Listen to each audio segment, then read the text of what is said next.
Good morning मित्रों, मैं सौरभ पांडे आपका निखिल क्लासेस में स्वागत करता हूं। और आज फिर से पॉलिटी का अगला लेक्चर लेके आए हैं जो कि संविधान का भाग 1 है। ठीक है, तो इस वीडियो में हम लोग संविधान का भाग 1 और भाग 2 को डिस्कस करेंगे। ठीक है, भाग 1 में जो आपका भारत संघ और उसका राज्य क्षेत्र का वर्णन है और भाग 2 में नागरिकता का वर्णन है। इससे पहले हम थोड़ा सा एक करेक्शन करना चाहेंगे। एक जो वीडियो था इससे जस्ट पहले सेशन लिए थे संविधान के भाग वाले में, तो जैसे एक एक भाग में और उसके विषय और उसके आर्टिकल बता रहे थे। भाग 1 जैसे है तो उसमें क्या है, संघ और उसका राज्य क्षेत्र, और भाग 1 से 4। तो उसी में जो दूसरा भाग था नागरिकता से संबंधित है, उसमें 5 से लेके 11 आर्टिकल तक है। वो मैं गलती से 5 से 12 बता दिया। ठीक है, उसमें गलती से लिख दिया था, तो वो ह्यूमन एरर होता है थोड़ा बहुत। अब यहाँ अकेले रहते हैं, कैमरा है और हम हैं तो इसलिए थोड़ा सा कभी कभार कुछ मिस्टेक हो जाती है। तो आर्टिकल 5 से 11 उसको कर लीजिएगा नागरिकता वाले को, और उसके बाद मूल अधिकार है भाग 3 में, जो कि आर्टिकल 12 से लेकर के 35 तक है। ठीक है, तो चलिए आगे बढ़ते हैं। इसके बाद आपका भाग 1 जो है वो भारत और उसका संघ राज्य क्षेत्र का वर्णन करता है, जिसमें आर्टिकल 1 है। 1 से 4 आर्टिकल इसमें है भाग 1 में। पहले आर्टिकल में क्या कहा गया है कि जो भारत है वो यूनियन ऑफ स्टेट है। वो क्या है, राज्यों का संघ है। भारत जो कि राज्यों का संघ है। राज्यों का संघ का मतलब क्या होता है कि जो पूरे राज्य हैं, आपके उत्तर प्रदेश है, बिहार है, तमिलनाडु है, ठीक है, इधर आपका राजस्थान है, गुजरात है, मध्य प्रदेश है, बिहार, ये सारे राज्य क्या है, मिलकर के एक भारत का निर्माण करते हैं। ठीक है, टर्म थोड़ा सा यहां ध्यान दीजिएगा, यूनियन ऑफ स्टेट है। एक ऐसे ही टर्म होता है फेडरेशन। फेडरेशन का क्या मतलब होता है, यूनियन का क्या मतलब होता है। ये जो बिहार है, उत्तर प्रदेश है, ये भारत से अलग नहीं हो सकते हैं। कल को ये नहीं कह सकते हैं कि हम अलग देश बनाएंगे। ठीक है, नहीं, ये अलग नहीं हो सकते। लेकिन फेडरेशन का मतलब होता है कि राज्य मिल करके अपना एक संघ बनाते हैं। जैसे अमेरिका में है कि उसके जो 50 स्टेट हैं, 51 स्टेट हैं, वो क्या करते हैं, मिल करके एक अमेरिकी संघ का निर्माण किया। तो कल को वो अलग हो सकते हैं वो राज्य। ठीक है, वो फेडरेशन होता है, वो संघ होता है। ठीक है, फेडरेशन वाला संघ होता है। ये यूनियन वाला संघ। यूनियन वाले संघ में राज्यों को अलग होने की आजादी नहीं होती है। तो पहले आर्टिकल में यही कहा गया, इंडिया जो कि भारत है, अब वो यूनियन ऑफ स्टेट है। दूसरे आर्टिकल में क्या कहा गया है, नए राज्यों का प्रवेश। नए राज्य कौन, अगर किसी बाहरी राज्य, ठीक है, किसी बाहरी एरिया को हम अपने राज्य में अगर प्रवेश करना चाहें, प्रवेश लेना चाहें, भारत में शामिल करना चाहें, तो किस आर्टिकल के थ्रू कर सकते हैं, तो वो किस आर्टिकल के, आर्टिकल 2 के तहत करते हैं। ठीक है, या फिर किसी नए राज्यों की, बाहरी राज्यों की स्थापना करेंगे, वो हमारी संसद करती है। किस आर्टिकल से करती है संविधान के, तो भाग 2 आर्टिकल से करती है। ठीक है, इसके बाद क्या है कि आर्टिकल 3, तीसरे अनुच्छेद में क्या कहा गया है कि नए राज्यों, यानी नए राज्यों में आंतरिक राज्य, ठीक है, उनका निर्माण, उनका निर्माण कर सकती है, उनके सीमा में परिवर्तन कर सकती है, उनके नाम में परिवर्तन कर सकती है। कौन कर सकता है, संसद कर सकती है। किसी भी, जैसे मान लीजिए हमारा उत्तर प्रदेश है, इसकी कोशिश की जा रही है कि इसको 4 पार्ट में विभाजित करने की। ठीक है, 4 पार्ट में विभाजित करने की कोशिश की जा रही है, किसको, उत्तर प्रदेश, क्योंकि बहुत बड़ा स्टेट है, तो वो संसद कर सकती है। वो संसद क्या है, कर सकती है, निर्माण कर सकती है, उसमें 4 राज्य कर देगी, या फिर उत्तर प्रदेश का नाम भी बदल सकती है, उसके सीमा में परिवर्तन कर सकती है, और उसके बाद फिर काट करके अलग अलग राज्यों का निर्माण भी कर सकती है। तो भारत के सीमा के क्षेत्र के भीतर अगर कोई अल्टरेशन करना हो, कोई बदलाव करना हो, संसद कर सकती है। किस आर्टिकल के तहत कर सकती है, तो आर्टिकल 3 के तहत। किसी भी राज्य को बड़ा कर देना है, छोटा कर देना है, वो अपने सुविधानुसार संसद उसको कर सकती है। आर्टिकल 3 के तहत किसी बाहरी राज्य को, जैसे कि हमारा सिक्किम था, सिक्किम को भारत में लेना था, तो किस आर्टिकल के थ्रू लिया गया, किस आर्टिकल के थ्रू, आर्टिकल 2 के थ्रू लिया गया। ठीक है, 1975 में, 1974 में सह राज्य का दर्जा दिया गया, उसको 75 में उसको पूर्ण राज्य का दर्जा दे दिया गया था। ठीक है, आर्टिकल 2 के तहत उसको लिया गया था। ठीक है, इसके बाद आर्टिकल 4 में क्या है, आर्टिकल 4 क्या कहता है कि जो भी अनुच्छेद, दूसरे और तीसरे अनुच्छेद के थ्रू जोड़े गए राज्य होंगे, उनके लिए संविधान संशोधन करने की आवश्यकता नहीं है। यानी वो आर्टिकल 368 में जो संविधान संशोधन की व्यवस्था की गई है कि किसी राज्य को लाने के लिए संविधान में संशोधन करना पड़ेगा भारत में शामिल करने के लिए, उससे वो बाहर रहेंगे। संविधान संशोधन की आवश्यकता नहीं होगी, पहले ही राष्ट्रपति की परमिशन ले ली जाएगी। वो एक एग्जीक्यूटिव ऑर्डर होगा, यानी सरकार संविधान संशोधन का मतलब क्या होता है कि उसको पार्लियामेंट में लाना होता है, उसके बाद उसको बहुमत से, मतलब 2/3 बहुमत से पास करना पड़ता है, ठीक है। लेकिन वो क्या है, सरकार केवल साधारण बहुमत से कर सकती है, ठीक है। यानी कि बहुत ज्यादा किसी को अपने में शामिल करने के लिए बहुत ज्यादा जो आपका प्रक्रिया है वो कठिन नहीं बनाया गया है कि पार्लियामेंट से गुजारिए, 2/3 बहुमत से पास करिए, नहीं, सिर्फ साधारण बहुमत से, सिंपल मेजोरिटी से इसको क्या करना होगा, पास करना। आर्टिकल 4 में क्या कहा गया है, आर्टिकल 4 में जो भी अनुच्छेद, आर्टिकल 2 और आर्टिकल 3 से, अनुच्छेद 2 और अनुच्छेद के थ्रू जो भी बाहरी राज्य का प्रवेश हुआ है, ठीक है, या फिर जो भी आंतरिक राज्यों का प्रवेश हुआ है, आंतरिक राज्यों में किसी राज्य का नाम बदला गया, सीमा बदला, बाउंड्री बदली गई है, या फिर उनका अलग से छोटा कर काट के छोटा कर दिया गया स्टेट को, तो उनका जो भी परिवर्तन करती है उसमें कहा गया ये परिवर्तन सिंपली जो आर्टिकल 2-3 में जोड़े गए राज्य हैं वो एग्जीक्यूटिव ऑर्डर है, यानी वो सरकार का ऑर्डर रहेगा, सिंपल बहुमत से, यानी इसका मतलब क्या है, साधारण बहुमत से उसको पास कर दिया जाएगा। इन आर्टिकल 2 और आर्टिकल 3 से जोड़े गए जो भी राज्य हैं, बाहरी राज्य हो चाहे आंतरिक राज्य में जो भी परिवर्तन किया जा रहा है वो अनुच्छेद 368 से बाहर रहेंगे। 368 से बाहर का मतलब क्या है, अनुच्छेद 368 में बताया गया कि संविधान संशोधन करना पड़ेगा, उसकी पूरी प्रक्रिया, यानी पार्लियामेंट में आएगा, 2/3 बहुमत से पास किया जाएगा, या फिर ज्यादा क्लिष्ट सब्जेक्ट रहेगा तो जो लेजिस्लेटिव असेंबलीज है, विधानसभा है, उनसे भी पास कराना पड़ेगा। तो 368 में ज्यादा प्रक्रिया क्लिष्ट है। किसी भी क्षेत्र को अपने में मिलाना है तो सिंपली कोई हमारा भारत मिला ले, कोई दिक्कत ना हो, वो साधारण बहुमत से किया जाएगा, जो मिलान होगा। वो बात कही गई है आर्टिकल 4 में कि किसी भी बाहरी राज्य को अपने में मिलाना है तो साधारण बहुमत से मिला लीजिए, कोई दिक्कत नहीं, आर्टिकल 4 में बताया गया। किसी भी आंतरिक राज्य में किसी प्रकार का कोई परिवर्तन करना हो वो भी साधारण बहुमत से आप कर लेंगे, क्योंकि वो लाने से पहले आप राष्ट्रपति की पूर्व अनुमति ले लेते हैं, तब वो बिल लाया जाता है, ठीक है। और इसमें क्या है कि आंतरिक राज्यों का, जैसे मान लीजिए उत्तर प्रदेश है, उत्तर प्रदेश को तोड़ना फोड़ना है या कुछ भी करना है, उसका छोटा बड़ा करना है, सीमा में नाम में परिवर्तन करनी है, तो उसके लिए ये भी नियम है कि विधानसभा, यानी उत्तर प्रदेश की विधानसभा में बोला जाएगा कि भैया आप इस पे क्या कहना चाहेंगे, उनकी टिप्पणी ली जाएगी उत्तर प्रदेश विधानसभा की। तो विधानसभा को एक टाइम बाउंड रहता है कि इतने समय के भीतर आपको उस पर जवाब देना है। अगर वो कहती है कि नहीं भाई परिवर्तन कर दिए तब तो ठीक, वो ये भी कह दे कि हम परिवर्तन हम नहीं चाहते उत्तर प्रदेश विधानसभा, तो भी संसद के ऊपर है कि वो उसकी बात माने चाहे मत माने। नहीं भी मान सकती, बस केवल विचार लिया जाता है, हम ये आप अपना विचार दे दीजिए, लेकिन आप नहीं भी कहेंगे तब भी संसद का मन रहेगा तो वो कर सकती है। मतलब बाउंडिंग नहीं है, उनकी तरीके का कोई भी चीजें हैं, आपका कोई भी निर्णय दे दे उत्तर प्रदेश सरकार या उसकी विधानसभा, तो वो बाध्यकारी नहीं होती सेंट्रल गवर्नमेंट पर, ठीक है, यानी पार्लियामेंट को। तो वो अपना बिना राज्य की सहमति होते हुए भी उसका नाम में परिवर्तन, उसके क्षेत्र में परिवर्तन, उसका अलग राज्यों को तोड़ करके निर्माण कर सकती है, कोई दिक्कत नहीं है। किस आर्टिकल के थ्रू, आर्टिकल 4 के थ्रू साधारण बहुमत से सारी चीजें कर सकती है सरकार। इसके अलावा क्या है, किसी भी राज्य को अपने में शामिल करना है तो कोई दिक्कत नहीं, लेकिन अगर जैसे एक केस था, एक बेरूबारी इलाका है, एक बेरूबारी इलाका हुआ करता था, वो वेस्ट बंगाल का पार्ट था, असम और वेस्ट बंगाल की सीमा पर, यानी सिक्किम के नीचे। आप अगर समझिएगा तो ये वाला जो सिक्किम है और इधर से आपका इधर असम था और इसी पे आपका पड़ता है बेरूबारी, एक एरिया था। ये बेरूबारी का एरिया पाकिस्तान क्लेम करता था। यहाँ पे बांग्लादेश है, नीचे बांग्लादेश है। बांग्लादेश पहले पाकिस्तान का हिस्सा हुआ करता था, पूर्वी पाकिस्तान। बांग्लादेश कहा कि बेरूबारी वाला इलाका हमारा है, मुस्लिम मेजोरिटी के आधार पे। वो थोड़ा सा जो रेडक्लिफ महोदय थे बड़ा जल्दी में थे, ठीक से सीमा निर्धारण नहीं कर पाए, बेरूबारी इलाका हमारा है। भारत सीधा साधा देश, सोचिए कोई देश अपना एरिया देता है, लेकिन फिर भी 1960 में भारत ने क्या कहा कि ठीक है भाई बेरूबारी एरिया आपका है तो आधा हम रख लेते हैं और आधा आप रख लीजिए।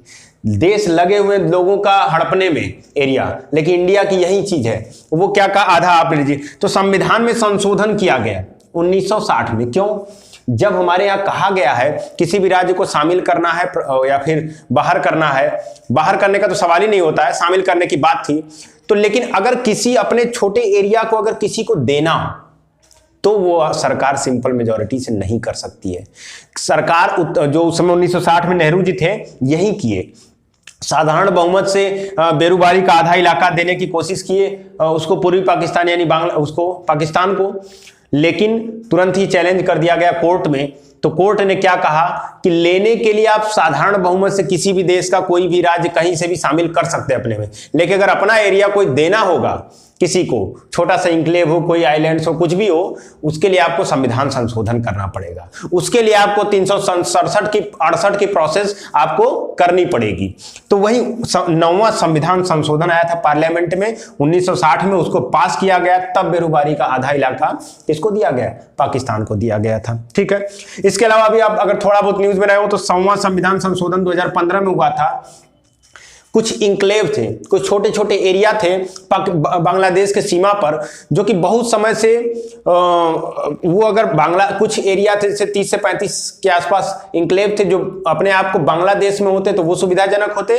कुछ एरिया जो रेड क्लिफ में होते थे, जो लाइन खींच के गए, इतना जल्दी में वो थे कि ठीक से विभाजन नहीं किए, और उसी का परिणाम था कुछ इंक्लेव जो कि भारत में होने चाहिए थे वो बांग्लादेश में चले गए, और कुछ इंक्लेव जो बांग्लादेश में होने चाहिए थे वो भारत में आ गए थे। तो बहुत जल्दबाजी में वो लोग गए थे। तो इसीलिए 100वां संविधान संशोधन बहुत पहले से चला आ रहा था। दोनों को एक्सचेंज करने की बात, कुछ इंक्लेव जो बांग्लादेश के हिसाब से उनको दे दे, और कुछ इंक्लेव जो भारत के सुविधानुसार है वो भारत को मिल जाए। तो यही एक्सचेंज किया गया 100वां संविधान संशोधन करके, अपना एरिया उनको दिया गया, उनका जो एरिया हमारे हिसाब से था वो लिया गया।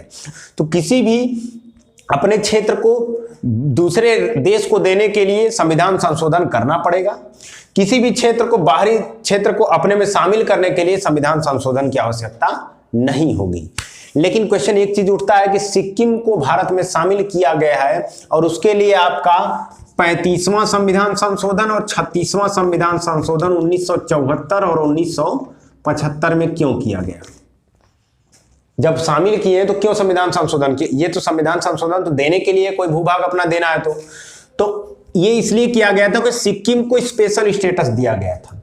आर्टिकल 371F जो विशेष प्रोविजन किया गया सिक्किम को, जिस तरीके से जम्मू कश्मीर को किया गया था, तो विशेष प्रोविजन करने के लिए हमने संविधान संशोधन किया था। अदरवाइज किसी भी एरिया को हमको भारत में शामिल करना है तो आर्टिकल 4 में साफ साफ लिखा हुआ है कि उसको साधारण बहुमत से आप ला सकते हैं, संविधान संशोधन की आवश्यकता नहीं है।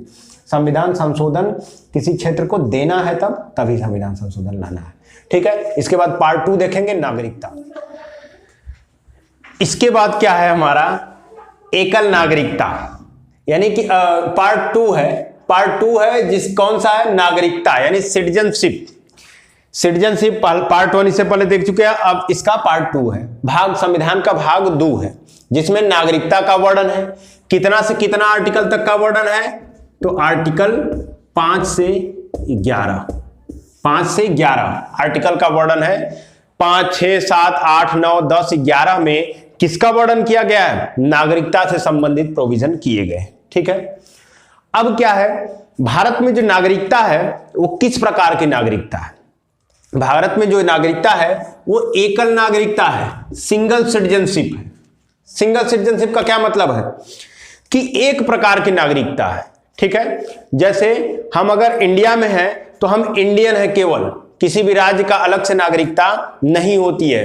कुछ देशों में दोहरी नागरिकता होती है, डबल सिटीजनशिप होता है। ठीक है, जैसे अमेरिका में वहां के स्टेट की भी, वहां के राज्य की भी नागरिकता होती है। जैसे कि वहां के आपका एक अमेरिकन नागरिकता हो जाएगी, दूसरा होता है जैसे टेक्सास के हैं तो टेक्सासियन, कैलिफोर्नियन। ठीक है, तो इस तरीके से वहां स्टेट की भी नागरिकता, तो वो दोहरी नागरिकता हो जाती है। भारत में किस प्रकार की है? सिंगल सिटीजनशिप है, एकल नागरिकता है। ठीक है, आर्टिकल 5 से 11 का वर्णन है भाग 2 में संविधान के। इसके बाद नागरिकता हमको मिलती कैसे है? नागरिकता हमको किस प्रकार से मिलती है? कौन सी शर्तें हैं? तो जन्म से। जैसे हमने या आपने कभी नागरिकता का कार्ड कोई बनवाने नहीं गए हैं? कोई कार्ड नहीं गए। हमने इंडिया में जन्म लिया, स्वतः भारत के नागरिक हो गए। 1950 के बाद जिसने भी जन्म लिया है वो स्वतः भारत का नागरिक है, ठीक है। इसके बाद दूसरी शर्त क्या है नागरिकता हासिल करने की? हमारी वंश और परंपरा, यानी कि जो हमारी डायनेस्टीज है, जो हमारी वंशानुगत चीजें हैं, हमारा जन्म बाय द वे इंडिया के बाहर भी हो, लेकिन हमारे माँ बाप अगर इंडिया के हैं तो वो हमको क्या मिल जाएगी? माता पिता की वजह से भी हमको इंडिया की नागरिकता मिल जाएगी, हमारा जन्म अगर बाहर हो तब भी, ठीक है। इसके बाद क्या है? तीसरा शर्त है देशीकरण का, यानी अडॉप्शन। इंडिया को अडॉप्ट किए हैं, देशीकरण, अपने आप में इंडिया को समाहित किए हैं। इसके लिए क्या होता है? जैसे कोई आया, यहां पर 10 साल की शर्त है, आप 10 साल तक इंडिया में रहिए, इंडिया को देखिए, इंडिया को अपनाइए, आपको इंडिया अच्छा लग रहा है तो उसके बाद सरकार देशीकरण की प्रमाण पत्र आपको देती है। किस प्रकार से? मान लीजिए हम 10 साल तक रहे, उसके बाद फिर हम जाएंगे, कहेंगे कि भैया हमने 10 साल तक इंडिया में रहा है, हमने इंडिया का देशीकरण किया है, अडॉप्शन कर लिया है। और आप किसी भी इंडिया के किसी भी थाने में, पुलिस में, पुलिस चौकी में या कहीं भी जाइए, देखिए कहीं भी हमारे खिलाफ कोई भी क्रिमिनल एक्टिविटी या इन सब चीजों में इन्वॉल्व नहीं है, तो सरकार उन चीजों को देखेगी, वेरीफाई करेगी और उसके बाद आपको एक प्रमाण पत्र दे देगी कि ठीक है, आपको देशीकरण के थ्रू आपको हम नागरिकता देते हैं। तो ये होता है देशीकरण। इसके बाद पंजीकरण, रजिस्ट्रेशन से भी नागरिकता मिलती है। किसी की शादी वगैरह हो जाती है तो यहां आता है, रजिस्ट्रेशन कराता है, कहता है कि हमको नागरिकता चाहिए, सरकार कहती है ठीक है, आप 7 वर्ष तक रहिए, 7 वर्ष तक आपका सब रिकॉर्ड सही होना चाहिए, किसी प्रकार का किसी हिंसात्मक कार्यवाही में या फिर आपका देशद्रोह या भारत की एकता अखंडता के साथ कहीं कोई खिलवाड़ न किए हो तो आपको भी नागरिकता मिल जाएगी 7 वर्ष बाद, ठीक है। तो पंजीकरण से नागरिकता होती है। तो इसके अलावा एक क्या प्रोविजन है? भूमि का विस्तार। जैसे कोई एरिया भारत अपने क्षेत्र में समाहित कर लिया, ठीक है, जैसे भारत ने सिक्किम को समाहित किया तो सिक्किम के नागरिक स्वतः ही भारत के क्या हो गए? नागरिक हो गए। तो कहीं भूमि का विस्तार अगर भारत करता है तो अपना वहां के लोग भी क्या होते हैं? नागरिक बन जाते हैं। ये शर्तें हैं नागरिकता पाने की, जो कि भाग 2 में वर्णित किया गया है। किस प्रकार से अंत हो जाएगा, आपका नागरिकता किस प्रकार से खत्म हो जाएगी, उसकी भी बात इस चैप्टर में की गई है, भाग 2 में की गई है कि आप स्वतः त्याग दी, कहते भैया अब हम नागरिकता यहाँ की छोड़ रहे हैं भारत की, तो उससे आपकी नागरिकता खत्म हो जाएगी। दूसरा किस प्रकार से खत्म होगी? किसी दूसरे देश की आप नागरिकता ले लें, आप इंडिया के हैं नागरिक, कहीं और की नागरिकता लेंगे किसी भी देश की, जैसे कनाडा के अक्षय कुमार ले लिए हैं तो वो इंडियन नहीं रहे, अपने आप ही यहां से नागरिकता खत्म हो गई उनकी।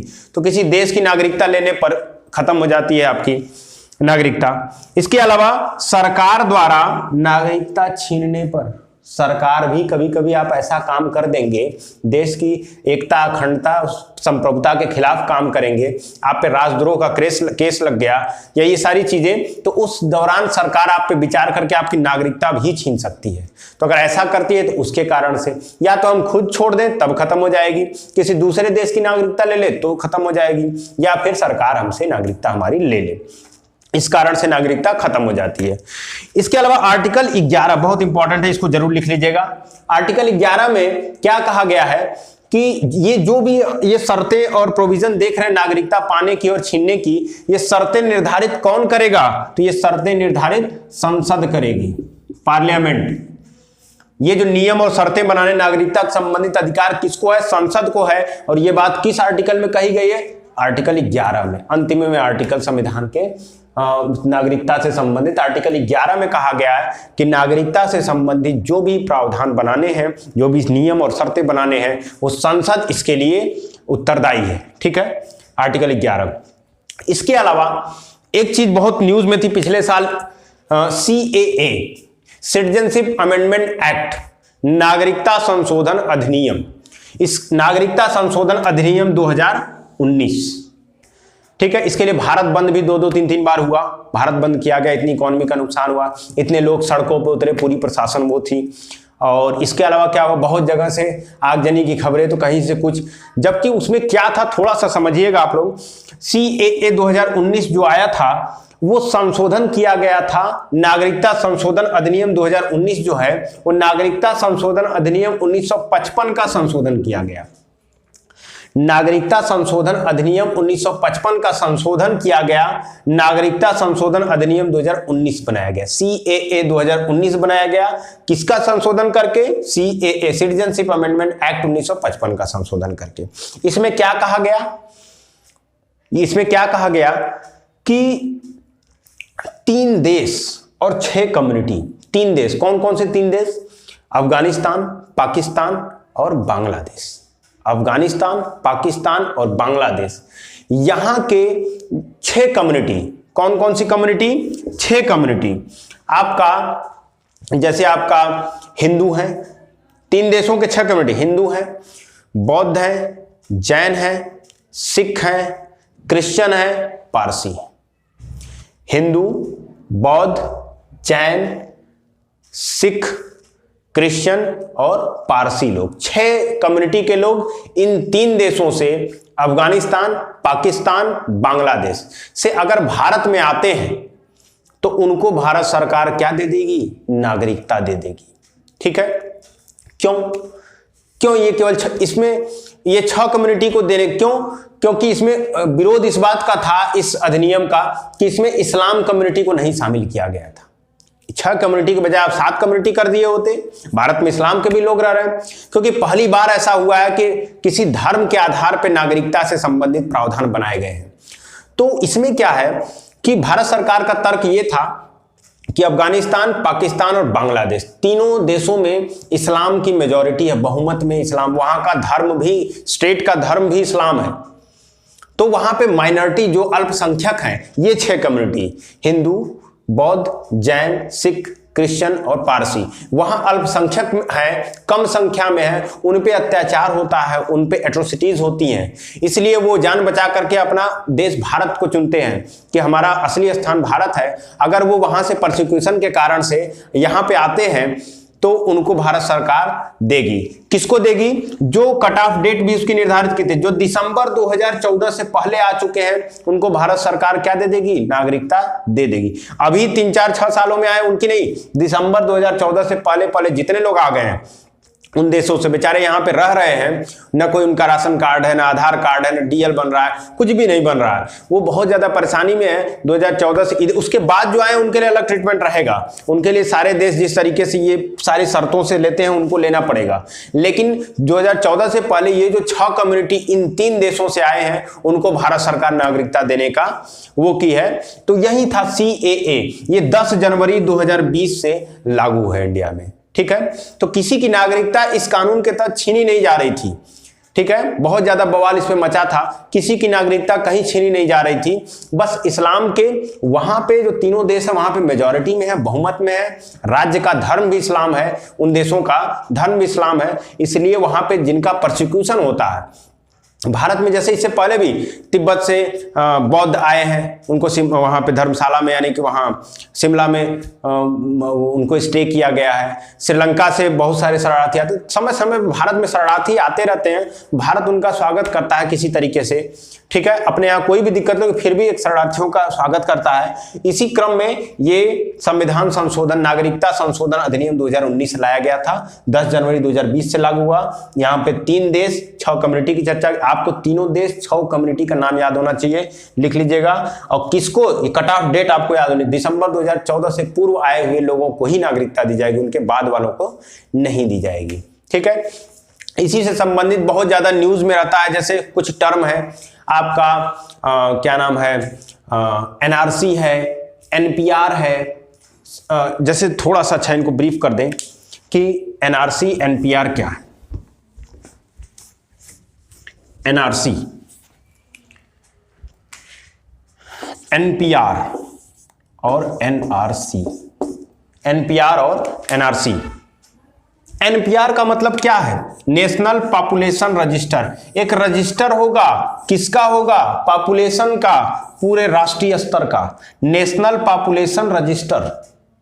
एक रजिस्टर होगा जिसमें हमारी पूरी पॉपुलेशन, उसमें चाहे कोई नागरिक हो चाहे न हो, जो भी भारत में रह रहा है, यूजुअल रेजिडेंस है भारत का, रह रहा है, पिछले 6 महीने से रह रहा है, तो उसका एक रजिस्टर होगा जिसमें सारी जो जनसंख्या है, चाहे वो विदेशी हो यानी कि भारत में रह रहे हो, चाहे नागरिकता मिला हो चाहे न मिला हो, सबका एक रजिस्टर है पूरी जनसंख्या का।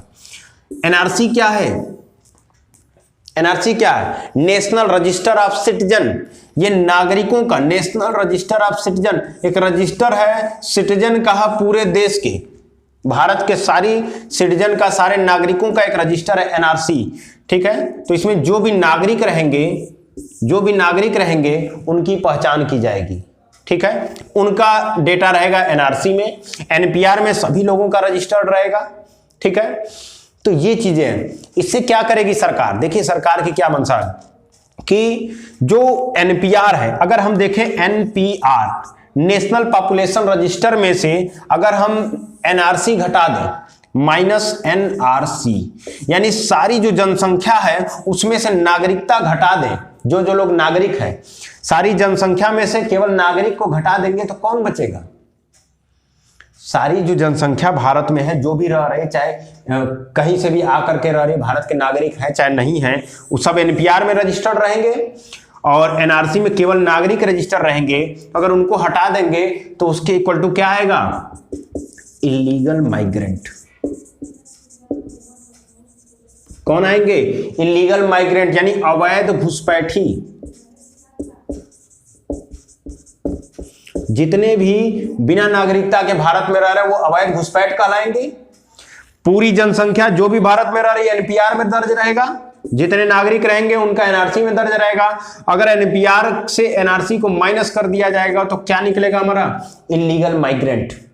इलीगल माइग्रेंट जितने भी इंडिया में होंगे 2014 से पहले आए रहेंगे, अगर वो इन 3 देशों से और 6 कम्युनिटी से रहेंगे तो उनको भारत सरकार इन अवैध घुसपैठियों में से नागरिकता दे देगी, और अगर इससे बाहर के रहेंगे तो उनको प्रॉपर चैनल से नागरिकता लेनी पड़ेगी। ठीक है, ये था थोड़ा सा एनपीआर और एनआरसी को हल्का सा बता दिए।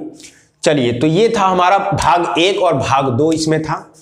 अगर अच्छा लगा हो तो चीज़ें लाइक करिएगा और नए हैं तो सब्सक्राइब करिएगा, और डिस्क्रिप्शन बॉक्स में सारे जो लिंक है, जो भी सोशल मीडिया है उनके लिंक हैं।